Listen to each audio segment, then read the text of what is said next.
अनंत अनंत उपकारी सर्वज्ञ सर्वदर्शी शासने स्थिते स्थितम के प्रभु भगवान महावीर स्वामी के चरणों में भावपूर्वक वंदन नमन करने के पश्चात एक अवतारी विश्व प्रतिज्ञाधारी अखंड बाल ब्रह्मचारी आचार्य सम्राट 1008 उत्तर श्री देवर जी और प्राप्त के चरणों में भावपूर्वक वंदन नमन करने के पश्चात सरल मना प्रशांत चेता 11वें पत्रधर आचार्य सम्राट परम पूज्य श्री शिवचंद्र जी महाराज के चरणों में भावपूर्वक वंदन नमन करने के पश्चात व्याख्यान सरस्वती उग्र बिहारी आशु कवि 12वें पत्रधर आचार्य प्रवर श्री पाशुचंद्र जी महाराज एसएस हमने मार्ग के प्रारंभ करता अनुभव व ज्ञान प्रणेता प्रवचन प्रवाह उच्च कोटि के साधक मेरे आस्था के केंद्र पूज्य गुरुदेव डॉक्टर श्री परमचंद्र जी महाराज के चरणों में भावपूर्वक वंदन नमन करने के पश्चात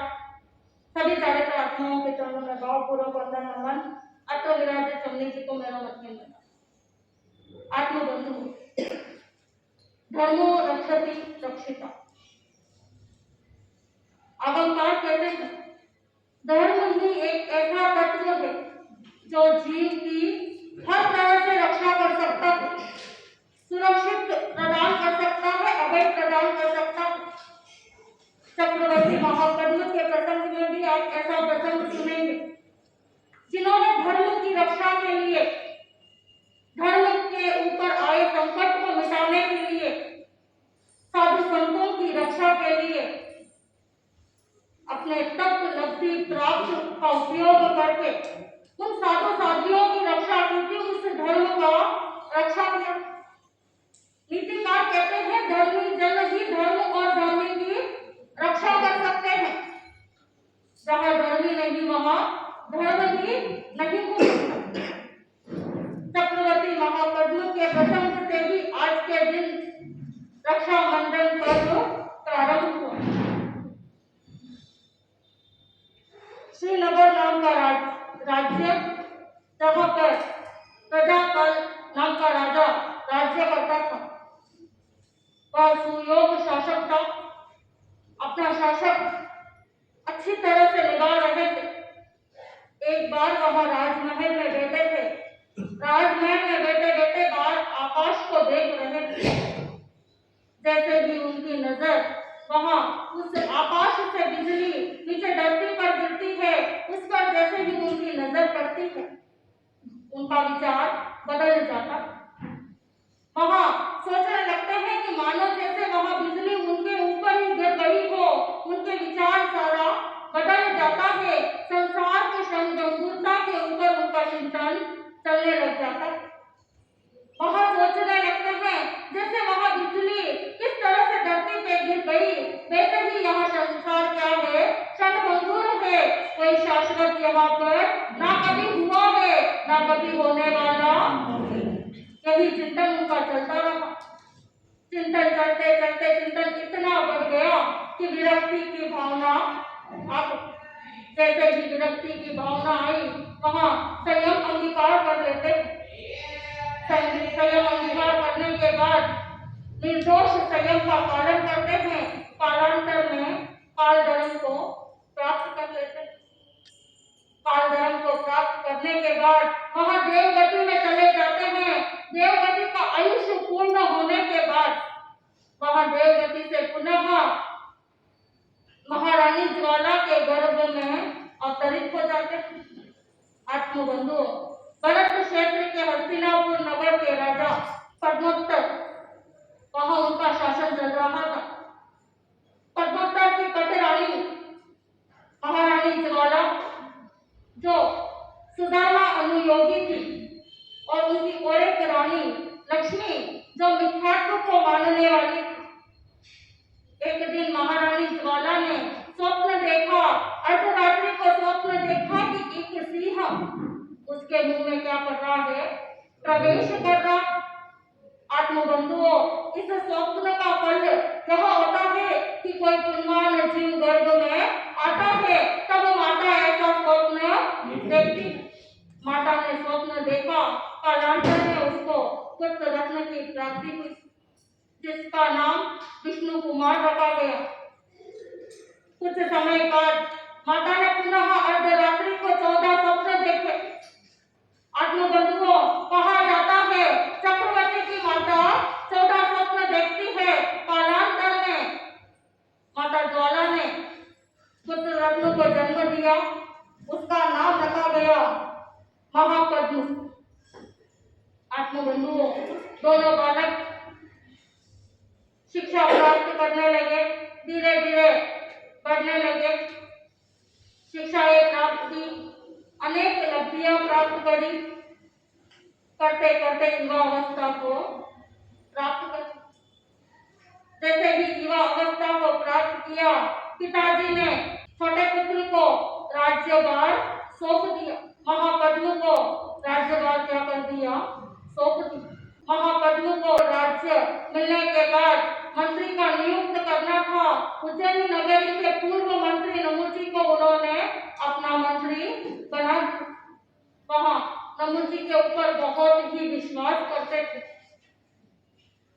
अब उन दिनों वहां उस राज्य के बाहर सीमा पर सिंहबल नाम का राजा लूटपाट मचा रहा था। अनेक प्रयास करने के बाद भी वो पकड़ में नहीं आ रहा था। महापद्म चाहते थे वहां यहाँ कार्य किसको दे दे? मंत्री नमुची को दे दे। और नमुची भी यहाँ कार्य लेने के लिए तैयार। नमुची ने महापद्म की आज्ञा लेकर सैनिकों को बुलाया और सैनिकों के साथ उनके साथ युद्ध करने के लिए चले। दाम दंड वेद जो प्रयोग करना था सब प्रयोग कर वहां युद्ध में विजय प्राप्त कर लेते हैं और उसको बंदी बना लेते हैं और बंदी बनाकर कहाँ आ जाते हैं? महापद्म के पास आकर उनके चरणों में पेश कर देते हैं। महापद्म इस बात से बहुत खुश थे। महापद्म ने कहा, मंत्री नमुची, मांगो, तुम्हें जो मांगना है मांग लो। आज तुम जो मांगोगे तुम्हें सब कुछ मिल जाएगा। जो मांगना है तुम मांग सकते हो। नमुची ने सोचा समय आने पर मांगा जाएगा। उन्होंने कह दिया महापद्म को कि आप इसे बरोबर समझकर अपने पास रख लो। समय आने पर मैं क्या करूंगा? आपसे मांग लूंगा। यहाँ नगर के बाद उज्जैन में जिन संतों का पदार्पण हुआ था और साथ ही अन्य धर्मों के संतों का भी पदार्पण हुआ था। महारानी ज्वाला जैन संतों के दर्शन हेतु जाना चाहती थी और यहाँ महारानी लक्ष्मी भी अन्य धर्म के जो संत आए हुए थे उनके दर्शन के लिए जाना चाहती थी। दोनों ने राजा से आज्ञा मांगी। राजा ने आज्ञा दे।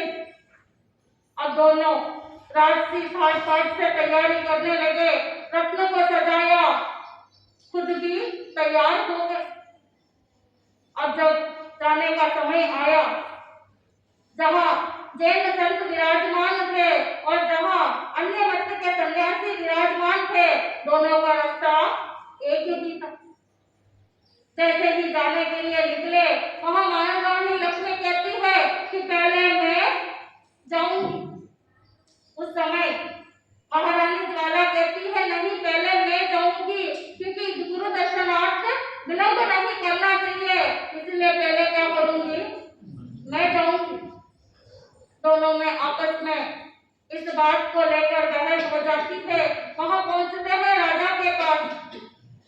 अब राजा चिंतन करने लगते हैं, करें तो क्या करें? दोनों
मेरा इस राजमहल में रहने का कोई प्रयोजन नहीं। यहाँ सोचकर वह अर्धरात्रि को राजमहल छोड़कर निकल जाता। अब निकलते निकलते चलते चलते चलते कुछ दूर तक पहुंचता है। वहां पे उसे एक आश्रम दिखाई देता है, जो सुंदर, बहुत ही सुंदर आश्रम, जिसे देखकर राजा सोचता है कि क्यों ना मैं कुछ दिनों तक यहाँ क्या करूं, विश्राम करूं।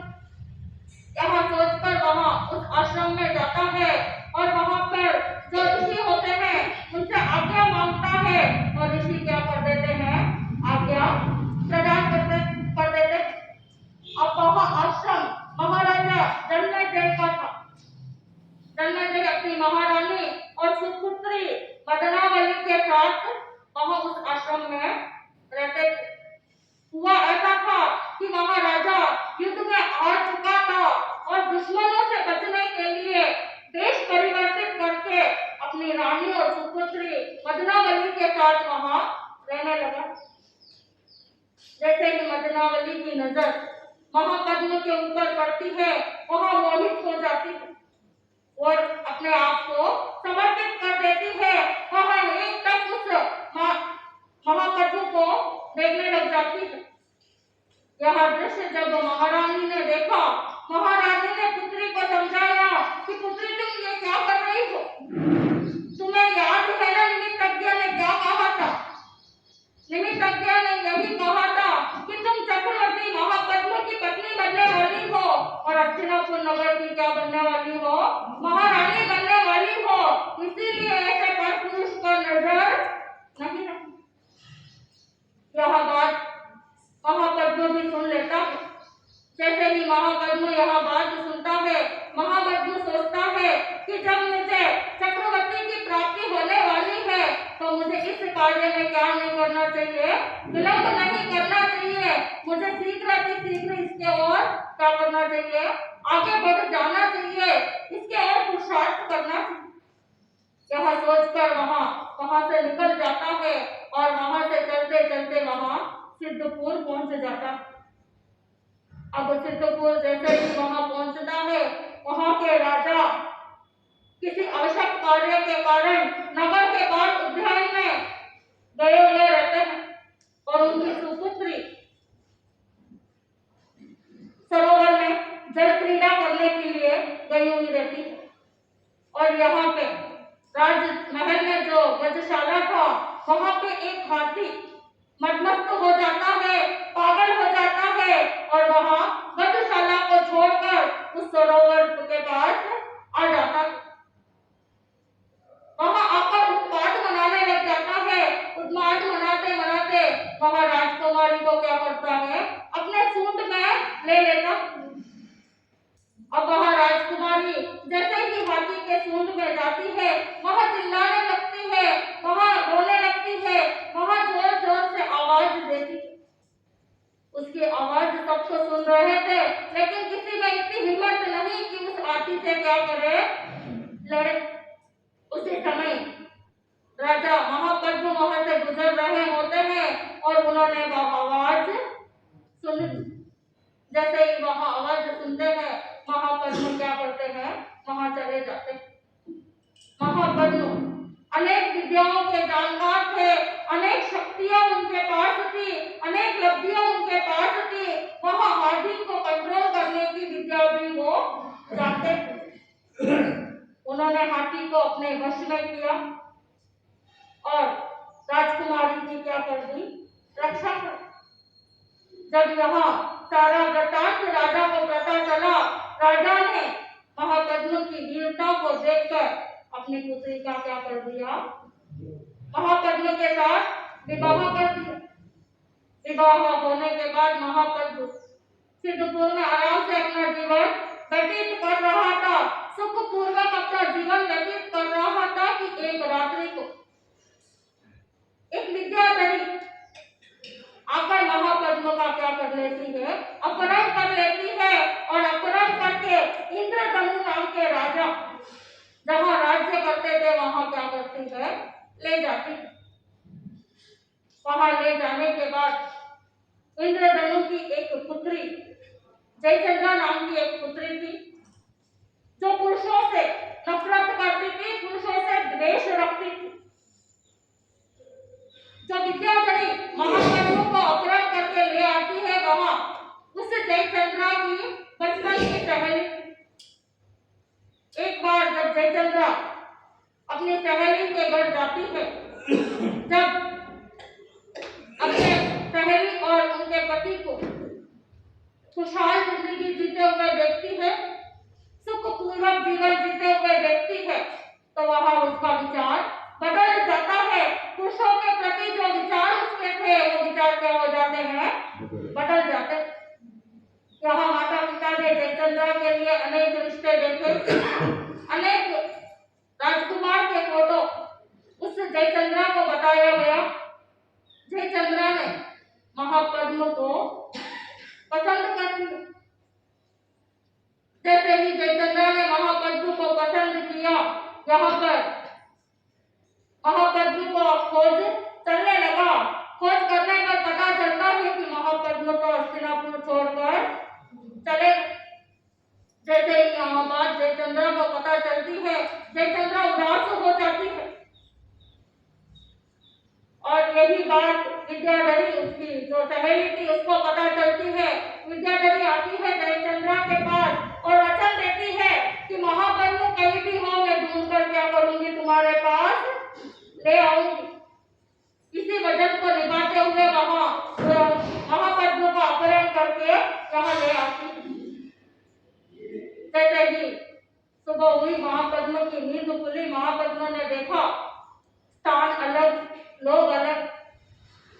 सोचने लगा और पूछा कि क्या हुआ है, क्या है ये सब।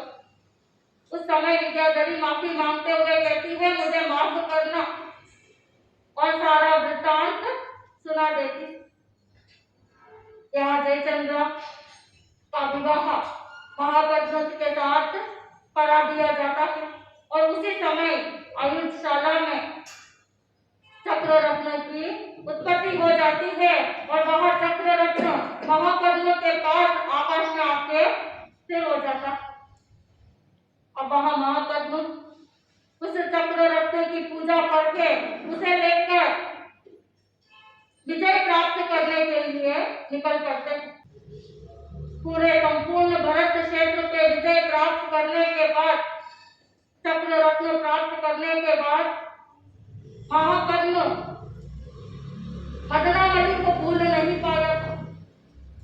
वह पुनः उस आश्रम में जाता है। आश्रम में जाने के बाद मदनावली से क्या कर लेता है, विवाह कर लेता है।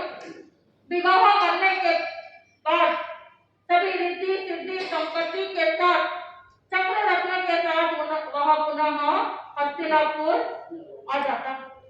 अब हस्तिनापुर आने के बाद पिता ने सोचा कि बेटा क्या कर लिया, वापस आ गया है, चक्र रत्न के साथ वापस आ गया है, तो क्यों ना इसे राज्य सौंप कर मैं विरक्त हो जाऊं। पिता ने महापद्म को राज्य सौंप दिया और स्वयं अपने बड़े बेटे के साथ विष्णु कुमार के साथ दीक्षा अंगीकार कर लेते हैं। श्रीवत्साचार्य के पास दीक्षा अंगीकार करने के बाद पिताजी को निर्दोष संयम का पालन करते हैं। संयम अनेक तपस्या करते हैं। तपस्या करते करते कालांतर में काल धर्म को प्राप्त कर लेते हैं और यहाँ विष्णु कुमार श्रीवत्साचार्य के साथ विचरण करते करते करते अनेक नगर विचरण करते हैं और यहाँ महापद्म के मन में विचार आया कि क्यों ना मैं अपने भ्राता का चातुर्मास हस्तिनापुर नगर में करूं। यही विचार लेकर वहाँ अपने भ्राता और उनके गुरु श्रीवत्साचार्य का चातुर्मास एक गिनती के लिए चले जाता है। वहां जाने के बाद जैसे भी गिनती करी, गुरु गोविंदो ने भी चातुर्मास का क्या कर दिया, आज्ञा स्वीकृति प्रदान कर दी। अब चौमासे की तैयारी चल रही थी, चौमासे की तैयारी अच्छे से हो रही थी और चौमासा भी आ गया। अब महापद्म चक्रवर्ती पद को प्राप्त करने के बाद जैसे ही वापस लौटता है, जो पहले उज्जैनी नगर के पूर्व मंत्री नमुची थे, वही इनके वापस मंत्री बन जाते। नमुची में सारे गुण अच्छे थे, लेकिन एक दुर्गुण जरूर था, वो जैन साधु साध्वियों के प्रति द्वेष रखता। उज्जैनी नगरी से निकलने का मुख्य कारण भी यही था, क्योंकि उसने जैन साधु साध्वियों के साथ क्या किया था, द्वेष किया। अब जैसे ही नमुची को पता चला यहाँ जैन साधु साध्वियों का चातुर्मास है, उससे रहा नहीं, वह द्वेष उत्पन्न हो जाता है और रोज यही सोचता है कि कैसे मैं इन साधुओं को सबक सिखाऊं, कैसे इन साधुओं के साथ में बदला लूं। यही सोचते सोचते एक दिन राज्यसभा जब बैठती है, कहा नमुची महापद्म को याद दिलाता है कि आपको याद है मेरा एक धरोहर क्या है आपके पास पड़ा। महापद्म समझ नहीं पाता है। महापद्म पूछता है कि तुम क्या कहना चाहते हो। उस समय नमुची कहते हैं कि आपने मुझे वचन दिया था कि जब कभी भी मैं कुछ मांगूंगा आप मुझे क्या करोगे, दे दोगे। उस समय वहां नमुची कहता है कि मुझे 7 दिन का राज्य चाहिए, 7 दिन तक मैं इस राज्य का राजा बनना चाहता हूँ। अब महापद्म वचनबद्ध थे, पूर्ण तो करना ही था। वहां सिंहासन से उठ जाते हैं और नमुची को क्या कर देते हैं, सिंहासन पर बिठा देते हैं और प्रजा को आदेश दे देते हैं कि आज से ये तुम्हारा क्या है, राजा है, आज से तुम्हें इसकी आज्ञा माननी पड़ेगी। यहाँ कहकर महापद्म अपने महल में चला जाता। अब यहाँ जैसे ही नमुची उस सिंहासन पर बैठता है, सब बधाई देने के लिए आते हैं, प्रजाजन बधाई देते हैं, व्यापारी बधाई देते हैं, बड़े बड़े दिग्गज सब बधाई देने के लिए आते हैं। यहाँ तक कि अन्य धर्म के सन्यासी भी क्या करते हैं, बधाई देने के लिए आ जाते, लेकिन जैन साधु संत नहीं आते। नमुची को मौका मिल गया।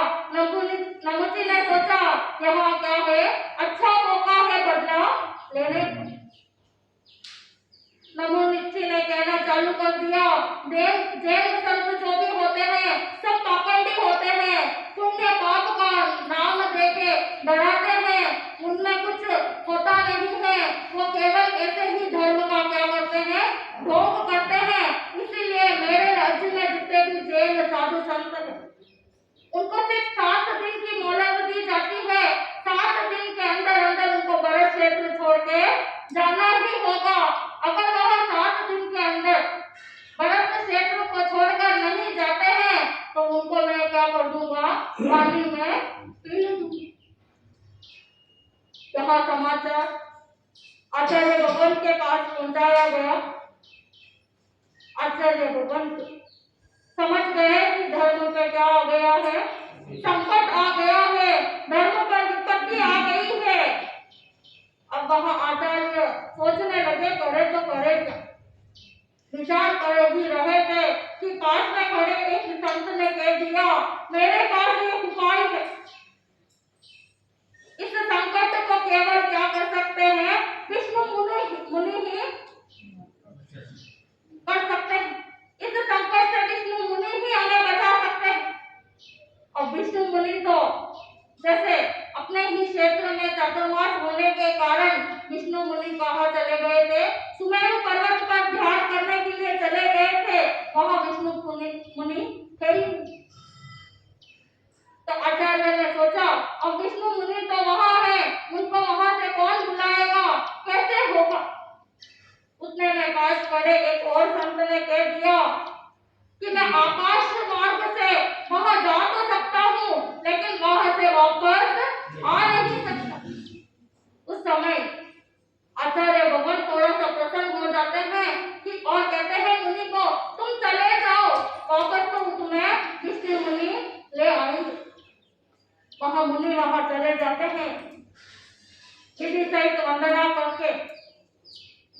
मुनि को आचार्य भगवंतों का संदेश फरमाते हैं, संदेश दे देते हैं और कहते हैं कि मैं आपकी साधना में अंतराय नहीं डालना चाहता था, लेकिन ऐसी परिस्थिति वहां आ पड़ी है और आचार्य भगवंत ने आपको बुलावा दिया। विष्णु मुनि तुरंत वहां से निकलते हैं और निकलकर उज्जैन के बाद जहाँ मुनिराज विराजमान थे वहाँ छोटे संतों को छोड़ देते हैं और स्वयं राजमहल में चले जाते हैं। अंतपुर में जैसे ही समाचार मिला कि विष्णु कुमार राजमहल पधारे हैं, महापद्म बाहर आते हैं, विधि युक्त वंदना करके सुखता की प्रजा करते हैं। वहाँ विष्णु मुनि इस बात का कोई जवाब नहीं देते और तुरंत पूछ लेते हैं, यहाँ क्या चल रहा है तुम्हारे राजमहल। उस समय महापद्म कहते हैं, मैं वचन बद्ध हूँ, मैं कुछ नहीं कर सकता क्योंकि मैं वचनों से बद्ध। उस समय विष्णु कुमार महापद्म से कहते हैं, तुम्हारे राज्य में जैन संतों के साथ अन्याय हो रहा है, तुम्हारे राज्य में जैन संतों के साथ इतना बड़ा कष्ट हो रहा है और तुम चुपचाप बैठे हो, ये क्या? उस समय भी महापद्म एक ही बात कहते हैं कि मैं तो वचनबद्ध हूँ, मैं कुछ नहीं कर सकता, मेरे हाथों में कुछ नहीं। उस समय विष्णु कुमार कहते हैं, अब जो करना है मैं करूँ। विष्णु कुमार चले जाते हैं नमुची के पास। विष्णु कुमार मुनि बहुत समझाते हैं नमुची को, अनेक तरीकों से समझाते हैं, लेकिन नमुची मानने के लिए तैयार नहीं है क्योंकि उसके मन में तो क्या भरा हुआ था, जैन संतों के प्रति द्वेष भरा हुआ था, वो मानने के लिए तैयार भी नहीं होता। उस समय विष्णु कुमार मुनि कहते हैं, मैंने तो चातुर्मास का फल त्याग दिया है, तो तुम मुझे रहने के लिए नगर के बाद उज्जैन में क्या कर दो, जगह दे। उस समय नमुची कहता कि मैं जानता हूँ आप महाराजा महापद्म के भ्राता है, इसीलिए मैं आपको सिर्फ 6 दिन की मोहलत देता हूँ। 6 दिन के लिए आपको बाहर उज्जैन में 3 पैर जितना क्षेत्र जगह दे देता हूँ, लेकिन 7वें दिन आपको भी क्या करना पड़ेगा, भरत क्षेत्र छोड़ना पड़ेगा, अन्यथा आपके साथ भी वही होने वाला है जो अन्य मुनि के साथ होने वाला। उस समय विष्णु कुमार मुनि को क्रोध आ जाता और वहां अपनी लब्धि से अपने शरीर को बढ़ा देते हैं, अपने शरीर को इतना बड़ा कर देते हैं कि वहां धरती कांपने लग जाती है, सारी जनता कांपने लग जाती है, ऊपर सूर्य चंद्र देवता सब कांपने लग जाते हैं, वहां हिमाचल जितना अपना शरीर बना देते हैं। अब वहां जब शरीर बना दिया, उसके बाद वहां अपना एक पैर सुलभ हिमावंत पर्वत पर रख देते हैं, दूसरा पैर जम्बू द्वीप पर रख देते हैं। अब बचा तीसरा पैर, वहां जोर से गरजलाते हुए कहते हैं, बता नमुची, ये दुष्ट नमुची, अब बता तीसरा पैर कहाँ रखूं। उस समय सारे भयभीत थे, सारे डरे हुए थे, सब जन माफी मांगते हैं कि मुनिजन शांत हो जाए, लेकिन विष्णु कुमार मुनि शांत नहीं होते हैं और वह तीसरा पैर नमुची के सर पर रख देते हैं। यह दृश्य देख के सारी जनता हिल जाती है, सारी जनता डर जाती है। यहाँ विष्णु कुमार मुनि को शांत करने के लिए उनके सांसारिक दाता महापद्म अनेक प्रकार के संगीत प्रारंभ करते हैं, लेकिन विष्णु कुमार मुनि शांत नहीं होते। महाप्रजा की अनेक प्रकार से विनती करती है, लेकिन विष्णु कुमार मुनि शांत नहीं होते। नमुची के परिवार वाले भी, परिजन भी बहुत विनती करते हैं कि हमें माफ कर दो, गलती हो गई हमसे, हमें माफ कर दो, लेकिन विष्णु कुमार मुनि नहीं मानते। जब श्री संघ ने विनती करी विष्णु कुमार मुनि के पास, विष्णु कुमार मुनि ने श्री संघ को रेस्पेक्ट देते हुए वहां अपने क्रोध को क्या कर लेते हैं, शांत कर लेते हैं बाद पुनः अपने ओरिजिनल रूप में आ जाते हैं।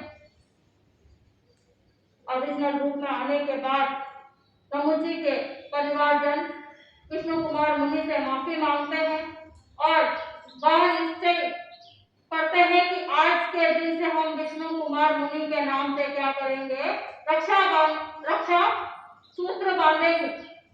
तभी से यह जैन धर्म के इतिहास के अनुसार रक्षाबंधन पर्व प्रारंभ हुआ। वहां से विष्णु कुमार मुनि जहाँ आचार्य भगवंत विराजमान थे वहां जाते हैं। आचार्य भगवंत से प्रायश्चित लेते हैं। प्रायश्चित पूर्ण कर तब आराधना कर कालांतर में पार्वती को प्राप्त कर लेते हैं। आत्मबंधुओं, धर्म की रक्षा, खुद की आत्मा की भी रक्षा सबसे महत्वपूर्ण रक्षा मानी जाती है। वास्तविक रक्षाबंधन बनाना है तो क्या करना है, खुद की आत्मा की रक्षा और धर्म की रक्षा करेंगे तो ही वास्तविक रक्षाबंधन मनाने का वांछित लाभ होगा। इसी के साथ मैं अपने शब्दों को यही विराम करती हूँ।